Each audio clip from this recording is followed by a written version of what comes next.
ومن يضلل فلا هادي له أشهد أن لا إله إلا الله وحده لا شريك له وأشهد أن محمدا عبده ورسوله لا نبي بعده يا أيها الذين آمنوا اتقوا الله حق تقاته ولا تموتن إلا وأنتم مسلمون يا أيها الناس اتقوا ربكم الذي خلقكم من نفس واحدة وخلق منها زوجها وبث منهما رجالا كثيرا ونساء واتقوا الله الذي تساءلون به والأرحام إن الله كان عليكم رقيبا يا أيها الذين آمنوا اتقوا الله وقولوا قولا سديدا يصلح لكم أعمالكم ويغفر لكم ذنوبكم ومن يطع الله ورسوله فقد فاز فوزا عظيما أما بعد فإن أصدق الحديث كتاب الله وخير الهدي هدي محمد صلى الله عليه وآله وسلم وشر الأمور محدثاتها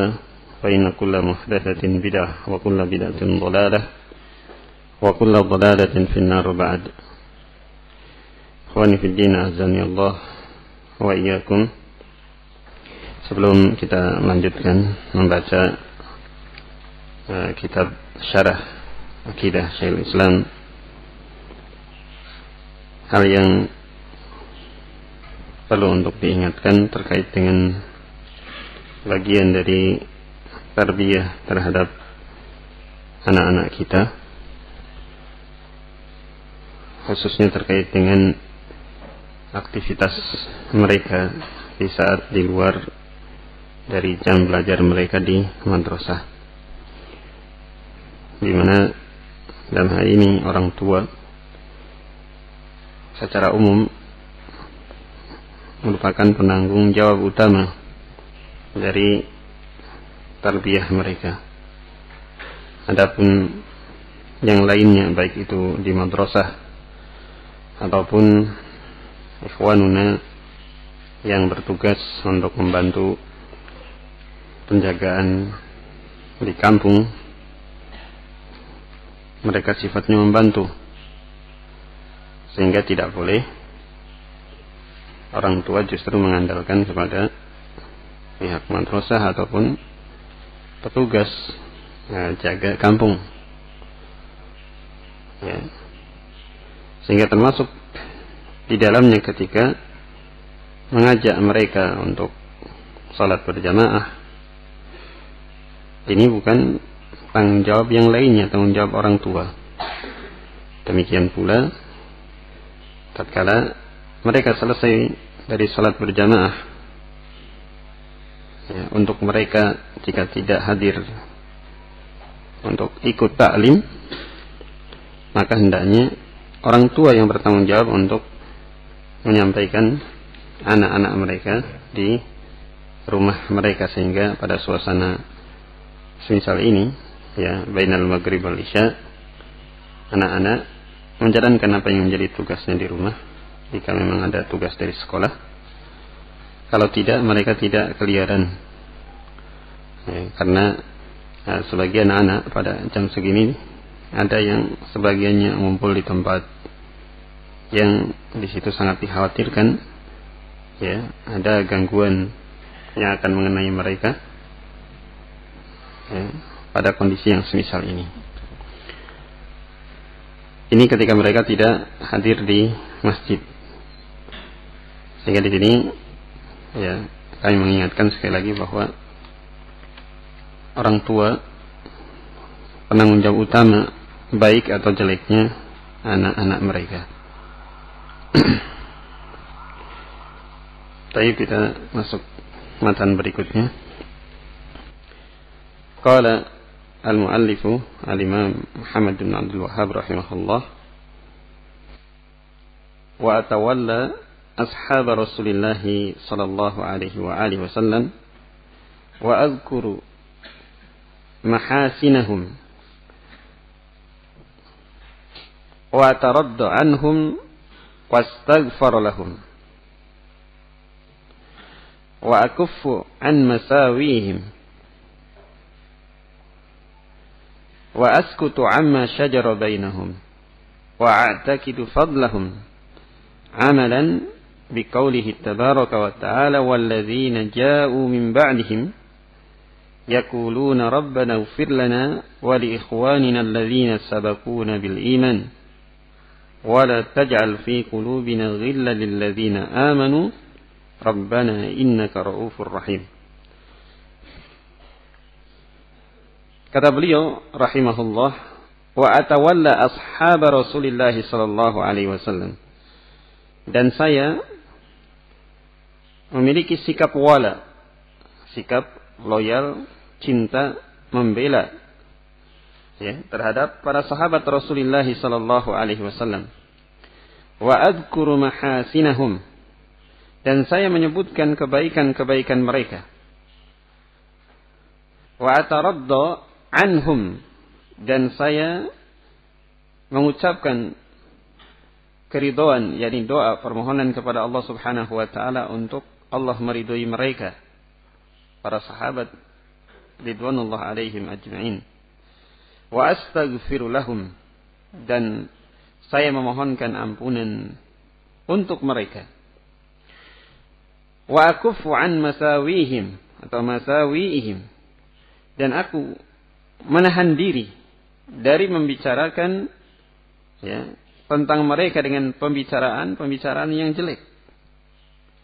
yakni mereka para sahabat ridwanullah alaihim ajma'in ya, adalah manusia biasa ya, bukan makhluk-makhluk yang maksum ya.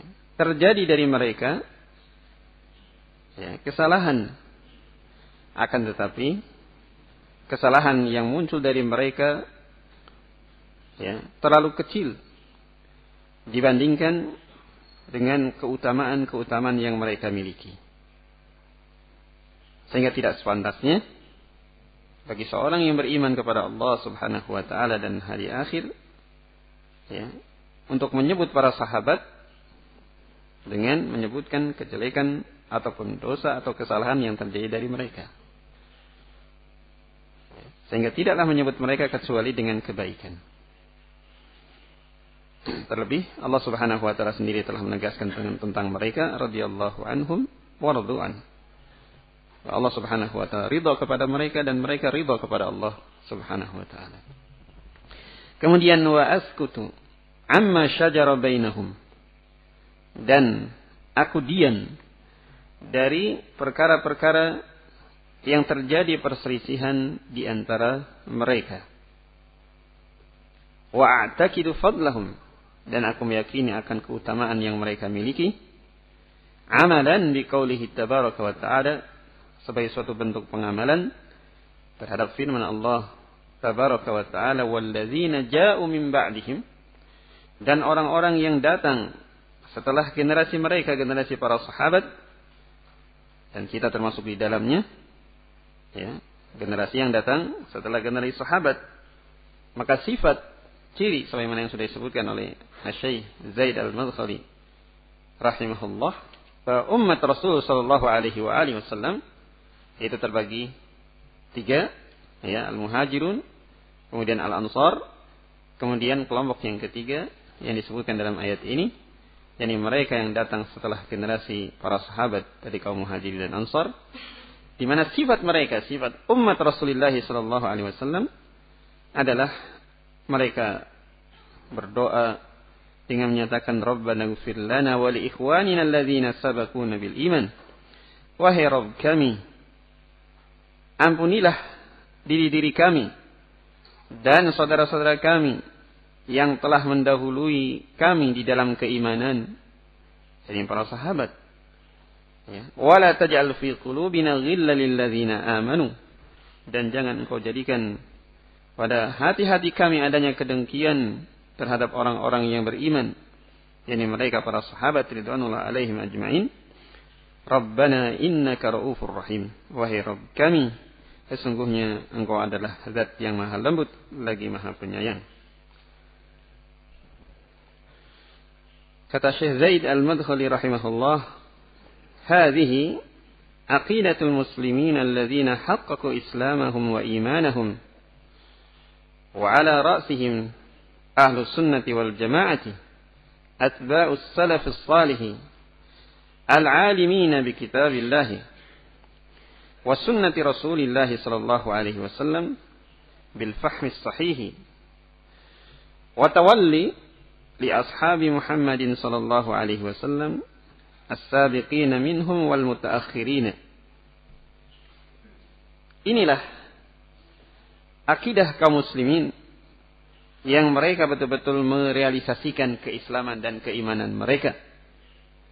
Jadi muslimin yang bukan hanya sekedar pengakuan keislaman, tetapi betul-betul merealisasikan ketundukan mereka kepada syariat Allah dan keimanan mereka kepada setiap perkara yang Allah Subhanahu wa ta'ala perintahkan untuk diimani.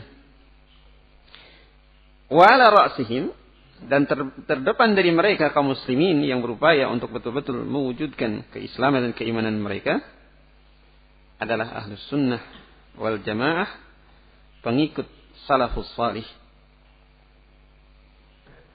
al-'alimina bi kitabillah wa sunnati Rasulillah sallallahu alaihi wasallam, di mana mereka adalah orang-orang yang benar-benar mengilmui kitabullah dan sunnah Rasulullah sallallahu alaihi wasallam bil fahmi sahih, dengan pemahaman yang sahih.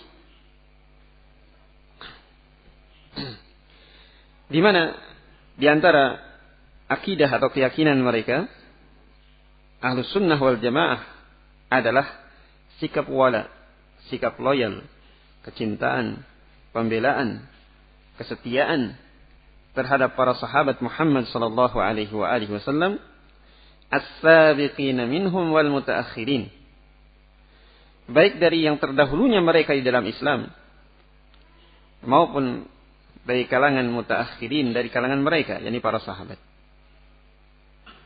Yakni mereka yang berislam setelah terjadinya apa yang diistilahkan Hudaybiyah, sulh Hudaybiyah. Mimman akramahumullahu bi syarafis suhbati, dari orang-orang yang Allah Subhanahu wa taala telah memuliakan mereka dengan kemuliaan menjadi sahabat Nabi sallallahu alaihi wasallam. Di mana ini kemuliaan yang demikian agung sampai digambarkan oleh beliau Asy-Syaikh Zaid, allati la yalhaquhum fiha ahadun, di mana tidak ada seorang pun yang bisa untuk mengejar keutamaan mereka, keutamaan para sahabat Nabi sallallahu alaihi wasallam, dengan sebab suhbah mereka terhadap Nabi sallallahu alaihi wasallam. Oleh karenanya ketika para sahabat, ketika para ulama mensifati Al-Imam ya Abdullah ibn Mubarak rahimahullah, ya, beliau rahimahullah disifati sebagai seorang yang menempuh amalan-amalan yang ditempuh oleh para sahabat. Ya. Hanya satu, kata mereka, kekurangan yang ada pada diri Abdullah ibn Mubarak ini, yakni tidak berjumpa dengan Rasulullah sallallahu alaihi wasallam. Dari sisi jihad, dari sisi ilmu, dari sisi sedekah, ya. Beliau seorang alim, muallim, dan sekaligus orang yang mensedekahi orang-orang yang belajar kepadanya. Ya. Beliau, ya, pimpinan atau terdepan di dalam sikap zuhud terhadap dunia. Tapi bersama dengan itu, kata mereka para ulama, satu kekurangan yang tidak dimiliki oleh Abdullah ibn Mubarak al-Imam, yakni pertemuan dengan Rasulullah sallallahu alaihi wasallam. Oleh karena itu, sekali lagi, suhbatun Nabi, ya, persahabatan dengan Nabi sallallahu alaihi wasallam, ini merupakan keutamaan yang demikian agung. Fal wajibu 'alal mu'minina wal mu'minat wal muslimina wal muslimat ay yatawallawhum bihubbihim wa taqdirihim. Maka menjadi kewajiban bagi setiap mukmin dan mukminat, muslim dan muslimat, agar memiliki sikap wala terhadap mereka dengan mencintai dan mengagungkan kedudukan mereka. Dan Ahlus Sunnah wal Jamaah di dalam memuliakan mereka, mengagungkan mereka, jauh dari sikap ghulu. Ya, sebagaimana sikap ghulu yang ada pada orang-orang yakni Syiah terhadap Ahlul Bait Nabi sallallahu alaihi wasallam, ya, sampai menganggap mereka sebagai orang-orang yang maksum, terjaga dari kekeliruan dan kesalahan. Tidak demikian sikap Ahlus Sunnah di dalam memuliakan para sahabat Nabi sallallahu alaihi wasallam.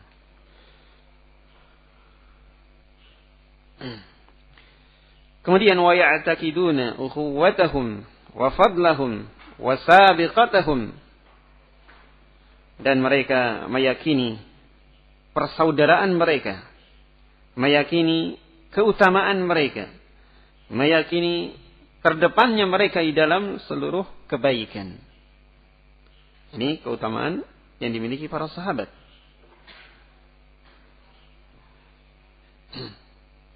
Kemudian wa min a'zamil fadli lahum ba'dallahi azza wa jalla annahum hamalatul ilmi syar'i. Dan di antara paling agungnya keutamaan yang Allah Subhanahu wa taala berikan kepada mereka, tentunya setelah keutamaan dari Allah, ya, yang Allah berikan terhadap umat ini, annahum hamalatul ilmi syar'i. Bahwa mereka para sahabat ridwanullah alaihim ajmain, secara keseluruhan mereka adalah para pembawa ilmu syariat. Ya, Nabi sallallahu alaihi wasallam memerintahkan kepada mereka para sahabatnya, ballighu anni walau ayah. Sampaikan dariku, ya, walaupun satu ayat, satu kalimat. Baik, dan mereka para sahabat ridwanullah alaihim ajmain, ya, benar-benar menjalankan apa yang diperintahkan oleh Nabi sallallahu alaihi wasallam. Mereka menyampaikan apa yang mereka ketahui dari Nabi sallallahu alaihi wasallam di atas pemahaman yang terbimbing dari pemahaman Nabi sallallahu alaihi wasallam. Inilah keutamaan, di antara paling besarnya keutamaan mereka menjadi pembawa ilmu syar'i dari Nabi sallallahu alaihi wasallam.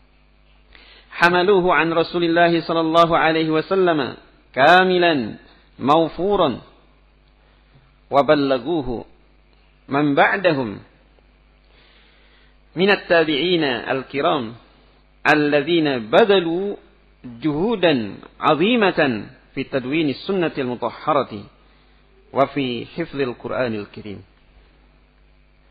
Mereka membawa ilmu syar'i dari Rasulullah sallallahu alaihi wasallam secara sempurna, mawfuran, ya, dengan betul-betul, yakni melimpah ilmu yang diajarkan oleh Nabi sallallahu alaihi wasallam. Wa ballaguhu, dan mereka menyampaikannya man ba'dahum, kepada generasi yang datang setelah mereka. Minat tabi'in al-kiram, dari kalangan para tabi'in yang mulia, alladzina badalu juhudan 'azimatan, di mana mereka para tabi'in telah mencurahkan kesungguhan mereka yang demikian besar fi tadwini sunnatil mutahharah, di dalam, yakni membukukan sunnah Nabi sallallahu alaihi wasallam yang suci. Disusun kitab-kitab sunan, kitab-kitab hadis, ya, untuk menjaga ilmu ini. Wa fi hifdzil Qur'anil Karim, demikian juga di dalam penjagaan terhadap Al-Quranul Karim. Hatta ta'allama minhum at-tabi'un, sehingga dengan itu mereka para tabi'in, generasi yang datang setelah para sahabat, ya, ta'allama minhum, mereka belajar dari para sahabat ridwanullah alaihim ajma'in. Wa kullama ata jilun akhadahu amman qablahu, sehingga setiap datang generasi berikutnya, maka mereka mengambil ilmu dari generasi yang datang sebelum mereka. Demikian estafet ilmu syariat ini, ya, hingga masa di mana kita berada. Mereka para ulama kita, ya, adalah orang-orang yang menjadi mata rantai tersampaikannya ilmu syar'i yang murni dari Rasulullah sallallahu alaihi wasallam. Kemudian famasdarul ilmi syar'i min indillahi kitaban wa sunnatan. Dan sumber dari ilmu syariat min indillahi berasal, ya, ilmu syariat ini dari Allah Subhanahu wa taala, ya, berupa wahyu dari Allah Subhanahu wa taala, kitaban wa sunnatan, baik yang termaktub di dalam kitabnya Al-Qur'anul Karim maupun di dalam sunnah nabinya. Itulah sumber dari ilmu syariat ini, ya, dari Alkitab dan As-Sunnah. Dan yang kemudian yang terpenting daripada itu bagaimana di dalam pemahaman terhadap keduanya, terhadap Alkitab dan As-Sunnah, mengikuti pemahaman salafus salih dari kalangan para sahabat dan yang mengikuti mereka. Kenapa pemahaman ini demikian penting? Dikarenakan berapa banyak orang-orang yang mereka dalam keadaan berdalil dengan Alkitab dan As-Sunnah, tetapi mereka tidak memahami sisi pendalilan yang ada di dalamnya. Sehingga dari sini sekali lagi sangat-sangat penting di dalam kita memahami Alkitab dan As-Sunnah untuk mengikuti pemahaman As-Salafus Salih. Dan di antara sebab perpecahan yang terjadi di umat ini, ketika mereka menjadikan Al-Quran dan As-Sunnah difahami dengan hawa-hawa nafsu mereka sendiri, dan digunakan untuk menjadi tameng di dalam meluruskan apa yang menjadi hawa nafsu mereka.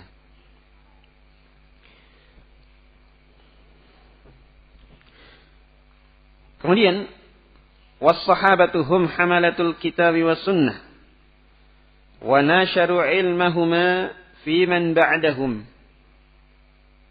Dan para sahabat, merekalah para pemikul ilmu kitab dan as-sunnah, dan mereka menyebarkan ilmu keduanya, yakni ilmu al-kitab dan as-sunnah, di tengah generasi yang datang setelah mereka, yakni generasi tabi'in.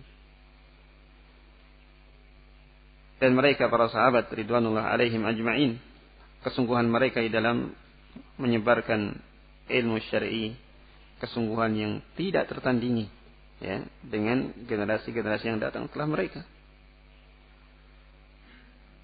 Sehingga pantas bagi kita, ya, untuk betul-betul menjadikan mereka sebagai generasi teladan untuk kita mencontohnya. Wa min haqqihim alaina, dan termasuk di antara hak mereka para sahabat yang menjadi kewajiban bagi kita, an nataradda anhum, untuk kita mendoakan keridhaan bagi mereka, ya, jadi mendoakan radhiyallahu taala anhum. Ini termasuk di antara hak yang wajib untuk kita tunaikan terhadap mereka. Fahuwa i'lanun limuwalatihim wasidqi fi mahabbatihim mahabbatan syar'iyyatan, di mana at-taraddi, yakni mendoakan keridhaan untuk mereka, di mana tidaklah disebut nama dari nama seorang sahabat kecuali kita mendoakan keridhaan untuk mereka. Ini makna at-taraddi, di mana ini adalah i'lan, sebagai suatu bentuk pengumuman, ya, pernyataan yang tegas untuk diketahui oleh manusia, suatu bentuk wala terhadap mereka dan kejujuran di dalam kecintaan kepada mereka, kepada para sahabat, yakni mahabbatan syar'iyyatan, ya, kecintaan yang syar'i. Dan kecintaan yang syar'i inilah, ya, kecintaan yang akan memberikan manfaat bagi pemiliknya di dunia wal akhirah. Jadi cintanya kita kepada para sahabat ridwanullah alaihim ajma'in, demikian juga kepada penerus mereka,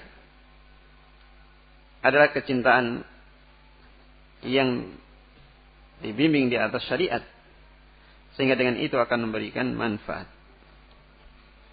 Kemudian lima lahum minas sabiqah, Kenapa kita dituntut untuk ridha terhadap mereka? Dikarenakan terdepannya mereka di dalam berislam dan perjuangan mereka tentunya di dalam menegakkan Islam. Mereka menghadapi kondisi-kondisi yang berat yang tidak didapati oleh generasi yang datang setelah mereka. Perjuangan yang demikian besar yang tidak mampu diberikan atau dilakukan oleh orang-orang yang datang setelah mereka. Rasulullah sallallahu alaihi wasallam menyatakan, "Badal Islamu ghariban wa sayaudu ghariban kama bada'a. Fatuba lil ghuraba." Islam berawal dalam keadaan sesuatu yang asing, dan nanti akan datang waktunya Islam menjadi sesuatu yang asing lagi sebagaimana awalnya. Maka jannah, kebahagiaan bagi siapa saja yang menjadi orang-orang yang asing dengan sebab berpegang dengan Islam ini. Para sahabat dengan keterasingan mereka dengan Islam ini mendapati apa yang mereka dapati. Ujian ya yang demikian berat. Kita mungkin sering mendengar tentang bagaimana para sahabat as-sabiqun yang mereka masuk Islam di awal-awal. Abu Dzar Al-Ghifari, ya, ketika beliau di tengah kumpulan orang-orang Quraisy, ya, mengumandangkan kalimat la ilaha illallah, ya, beliau serta merta dipukuli. Ya, mungkin tidak ada di antara kita mengalami yang semisal ini. Bahkan sahabat yang lain, Bilal, demikian juga Al-Khabbab Ibn Al-Ard, mereka menghadapi siksaan yang demikian berat. Ya, sampai-sampai ketika Al-Khabbab menunjukkan kepada Nabi SAW siksaan yang beliau alami, ya, dibuka punggung beliau, ditampakkan, ya, di mana beliau disisir, ya, punggungnya dengan besi. Sebagian dari daging-dagingnya terkelupas. Ini perjuangan yang demikian berat. Maka sudah sepantasnya kesungguhan mereka di dalam mengemban ilmu dari Rasul sallallahu alaihi wasallam untuk sampai kepada generasi yang datang setelahnya, hingga sampai kepada kita dengan hidayah dan taufik dari Allah Subhanahu wa taala untuk kita mengikuti jalan mereka. Maka termasuk di antara kewajiban kita adalah mendoakan keridhaan untuk mereka. Wa li anna Allah ahabbahum, dan dikarenakan Allah Subhanahu wa taala mencintai mereka. Wa li anna Rasulullah sallallahu alaihi wasallam ahabbahum, dan dikarenakan Rasul sallallahu alaihi wasallam juga mencintai mereka. Dan kecintaan kepada apa yang dicintai oleh Allah dan Rasulnya ada bagian dari keimanan. Wa awsa bihim, dan kita diperintahkan dan kita mendapatkan wasiat terkait dengan mereka, ini untuk menjaga dan memuliakan kedudukan mereka. Wa qala fi haqqihim, di mana beliau sallallahu alaihi wasallam telah bersabda tentang kedudukan mereka. Lau anfaqa ahadukum mithla uhudin dhahaba ma balagha mudda ahadihim wala nasifahu. Seandainya salah seorang di antara kalian berinfak, bersedekah dengan emas sebesar gunung Uhud, maka apa yang diinfakkan oleh salah seorang di antara kalian dengan infak yang demikian besar, emas bukan hanya 1 gram, 2 gram, 1 kilo, 2 kilo, emas sebesar gunung Uhud diinfakkan, maka tidaklah pahala yang didapatkan olehnya bisa menyamai infak yang diberikan oleh salah seorang di antara para sahabat, walaupun hanya 1 mud, ya, dari makanan yang mereka infakkan, bukan dari emas. Wala nasifau, tidak pula mencapai setengahnya, ya, setengah mud dari infak yang diberikan oleh mereka. Dan perkataan Nabi sallallahu alaihi wasallam ini beliau tujukan kepada sahabat yang berislam setelah Hudaybiyah, di mana sahabat Khalid ibn al-Walid, ya, radhiyallahu anhu, beliau berislam setelah kejadian Hudaybiyah. Terjadi antara beliau dengan sahabat Abdurrahman ibn Auf. Sahabat Abdurrahman ibn Auf termasuk di antara as-sabiqun al-awwalun. Terjadi pembicaraan di antara keduanya, yakni percekcokan di antara keduanya, sampai kepada Nabi sallallahu alaihi wasallam ucapan yang keras dari Khalid terhadap Abdurrahman, sahabat Abdurrahman ibn Auf radhiyallahu taala anhuma. Sampai kemudian Nabi sallallahu alaihi wasallam mengingatkan Khalid bin Walid dengan menyatakan, la tasubbu ashabi. Jangan kalian mencaci sahabat-sahabatku. Kemudian beliau menyatakan, law anfaqa ahadukum mithla Uhudin dhahaba. Ingat, ini ucapan ini ditujukan kepada mereka para sahabat yang berislam setelah kejadian Hudaybiyah, dan mereka termasuk sahabat. Ini saja Nabi sallallahu alaihi wasallam mengingatkan kepada mereka bahwa andai di antara kalian berinfak dengan infak sebesar gunung Uhud, tidak bisa menyamai infak yang diberikan oleh mereka para sahabat yang berislam sebelum itu. Ya. Baik, bagaimana lagi kalau mau dibandingkan dengan infak di antara kita? Sehingga dari sini jangan sampai ada perasaan di antara kita yakni ujub dengan amalan, bahwa saya dan saya begitu. Kalau bukan saya, maka demikian dan demikian. Waliyadzubillah. Tidak ada apa-apanya sekali lagi antara yang kita mampu lakukan dibandingkan jangankan dengan para sahabat, dibandingkan dengan orang-orang yang masih hidup di masa kita, tidak ada apa-apanya. Oleh karena itu salah satu yang diingatkan oleh Syekh Muqbil rahimahullah, obat dari ujub itu adalah dengan membandingkan apa yang kita lakukan dengan amalan para salaf. Ini kita akan tahu diri sejauh mana amalan kita. Baik, mau dari sisi ilmu, maupun dari sisi amalan, maupun dari sisi dakwah, apa yang kita lakukan itu tidak ada apa-apanya. Lantas sisi apa yang mau dibanggakan? Baik, adzan dulu. Baik, selanjutnya Syekh Zaid Al-Madkhali rahimahullah menyatakan, lima lahum minal fadli wal jihadi fi sabilillah. Demikian juga di antara besarnya hak mereka yang dengannya kita diperintahkan untuk memohonkan keridhaan Allah Subhanahu wa taala untuk mereka.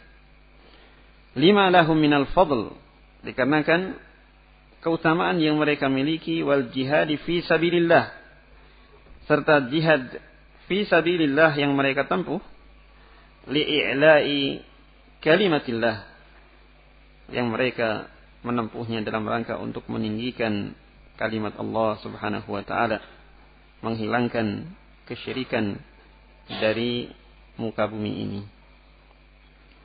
Inilah jihad yang dengannya seorang akan meraih kedudukan yang tinggi di dunia wal akhirah, yakni untuk meninggikan kalimat Allah Subhanahu wa taala.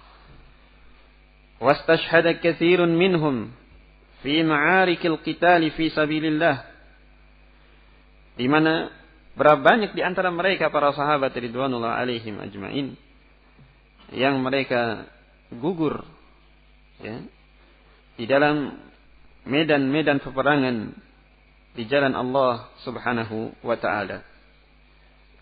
Wa hum qad taraku al-awtana, di mana mereka telah meninggalkan tanah air mereka, meninggalkan negeri-negeri mereka, meninggalkan apa yang mereka miliki dari harta benda, demikian pula keluarga, min ajli din, semata demi untuk ketinggian agama ini. وانطلقوا في مشارق الأرض ومغاربها. Mereka bergerak di belahan timur dan barat bumi ini li'i'la'i kalimatillah, dalam rangka untuk meninggikan kalimat Allah subhanahu wa ta'ala, wa da'watil khalqi ila rahabil haqqi, dan untuk mengajak makhluk, mengajak manusia kepada al-haq, kepada kebenaran. Fa fatahallahu ala aydihim dullad dunya, sehingga Allah subhanahu wa ta'ala bukakan, Allah subhanahu wa ta'ala taklukkan ya sekian banyak dari negeri-negeri, ya mayoritas dari belahan bumi ini melalui tangan-tangan mereka, melalui perjuangan para sahabat ridwanullah alaihim ajma'in. Sehingga termasuk di antara ya keutamaan yang kita dapatkan ba'dallah adalah bagaimana yakni kita bisa merasakan ya kenikmatan Islam, kenikmatan mengikuti manhaj salaf ya, setelah keutamaan Allah subhanahu wa ta'ala adalah perjuangan yang sungguh-sungguh dari mereka para sahabat ridwanullah alaihim ajma'in.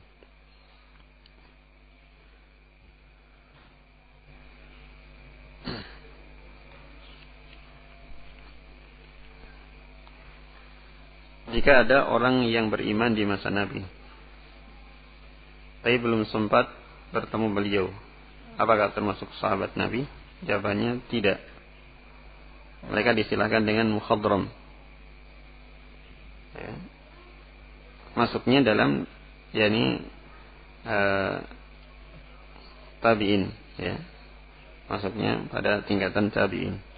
Contohnya misalnya adalah Najasyi. Ya, Najasyi sezaman dengan Nabi sallallahu alaihi wasallam, beriman kepada risalah beliau ya, tetapi sampai wafatnya tidak berjumpa dengan Nabi sallallahu alaihi wasallam, sehingga masuknya dalam generasi tabi'in. Demikian juga mereka yang ketika bertemu dengan Nabi belum beriman. Ya, bertemu dengan Nabi belum beriman. Ya. Ternyata setelah Nabi wafat masuk Islam, ya. Yang demikian bukan sahabat, tapi masuknya dalam cakupan tabi'in. Adapun sahabat, ya sebagaimana definisi Al-Hafidh adalah man laqiya an-nabiyya sallallahu alaihi wasallam, siapa saja yang berjumpa dengan Nabi, ya walaupun tidak melihat, karena sebagian sahabat ada yang buta, ya. Sehingga bukan man ra'a an-nabi, tetapi man laqiya Nabi sallallahu alaihi wasallam wa amana bih wa mata alaihi walau takhallalat ar-riddah. Ya, siapa yang beriman yang berjumpa dengan Nabi sallallahu alaihi wasallam dan beriman kepadanya dan meninggal di atas keimanan. Oleh karena itu mereka yang mati dalam keadaan murtad tidak dikatakan apa? Sahabat. Ya, meninggal di atas keimanan walaupun sempat diselingi dengan riddah, dengan kemurtadan, tapi kemudian kembali kepada Islam, maka ya sahabatnya ya tidak terhapus dengan sebab ya, sempat keluar dari Islam. Baik. Ini wallahu a'lam terkait dengan pertanyaan. Kita cukupkan. Subhanakallahumma bihamdik, asyhadu an la ilaha illa anta, astaghfiruka wa atubu ilaik.